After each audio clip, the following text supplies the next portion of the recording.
We're talking about the weather here in India, and there seems to be no respite from the monsoon rains for Mumbai either. Now, heavy downpour has caused waterlogging in many parts of the city and has now started to affect the transportation in different parts of the city. Reports suggest that 13 local trains have been cancelled so far, and many of the remaining ones are also running late. The train speeds have also come down to 30 kilometers per hour due to the waterlogging on the tracks.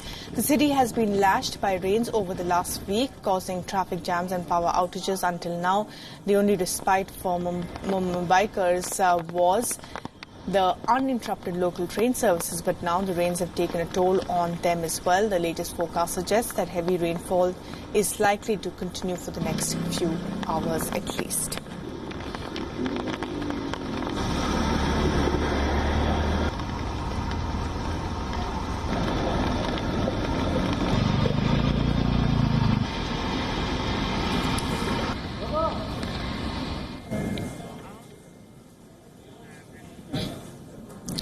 At least 10 people have been killed in Addison in Texas now in the United States. This after a plane crashed into a hangar at the Addison airport.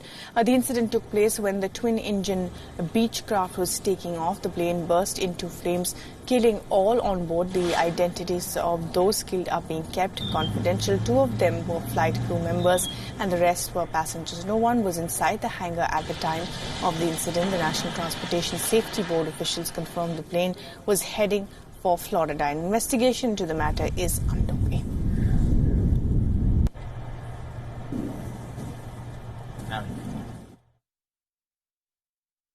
We're just here to begin the investigation. The aircraft was a Beech Super King Air 350 aircraft. The crash occurred at 9:11 a.m. this morning here at the Addison airport, and the aircraft collided with the hangar. There were 2 aircraft inside the hangar, a Falcon 50, I believe it was. I'm not sure about that. It was a Falcon jet aircraft and a helicopter. Both of them sustained some damage. Well, the Syrian state media reports have said that Israeli warplanes have fired missiles targeting Syrian military positions in Homs and Damascus. Reports say that at least 4 civilians were killed in the attack and 21 others were injured. A Syrian state-run broadcaster said that 4 civilians, including a baby, had been killed in Sahana, south of Damascus. It also reported that Syrian air defenses had brought down a number of missiles. An Israeli military spokesperson asked about the report said, "We don't comment on such reports." Syria continues to be wrecked by violence as Assad regime forces continue to pound the last rebel-held area of Idlib.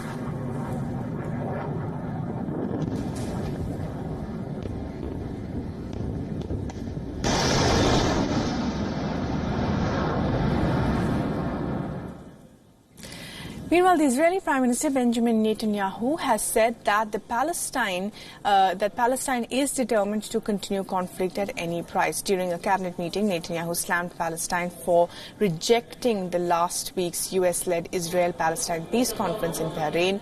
The US proposals of $50 billion assistance package was rejected by the Palestinian government.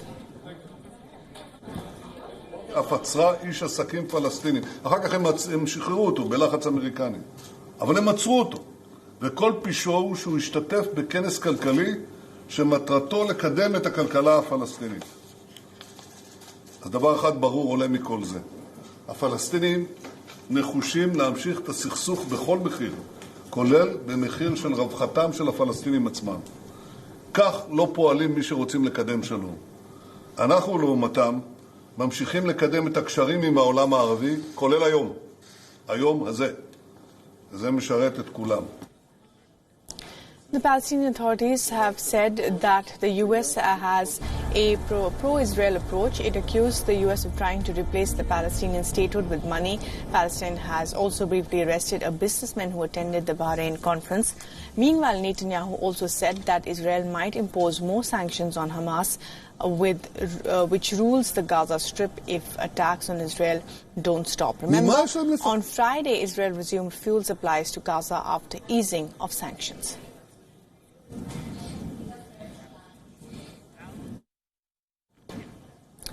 South Americans are all set to witness a total solar eclipse on July 2nd. Interesting fact, this eclipse can be streamed online from anywhere in the world. The prospect of a solar eclipse in the South America has generated widespread excitement among people. The last time South America saw a total solar eclipse was in 2017, the year when the eclipse magic pervaded after a long time in America. This year, San Francisco's Exploratorium Museum, which will host a live stream of the eclipse view from an observatory in Chile. The live broadcast will include telescope views from Chile at 12:23 p.m. Pacific. It will also cover the commentary of NASA experts. The broadcast will be available across all Android and iOS platforms through an app specially designed for the solar eclipse. Para mucha gente representa una ocasión única, es un fenómeno además que ocurre, mucha gente no lo puede ver en su vida, entonces hay muchos que quieren verlo y asistir porque representa algo muy especial. A solar eclipse occurs when the moon passes between the sun and the earth and blocks the sun. During a total solar eclipse, the moon and the sun both appear to be about the same size from the ground. NASA calls this a celestial coincidence, as the sun is about 400 times wider than the moon and about 400 times farther away.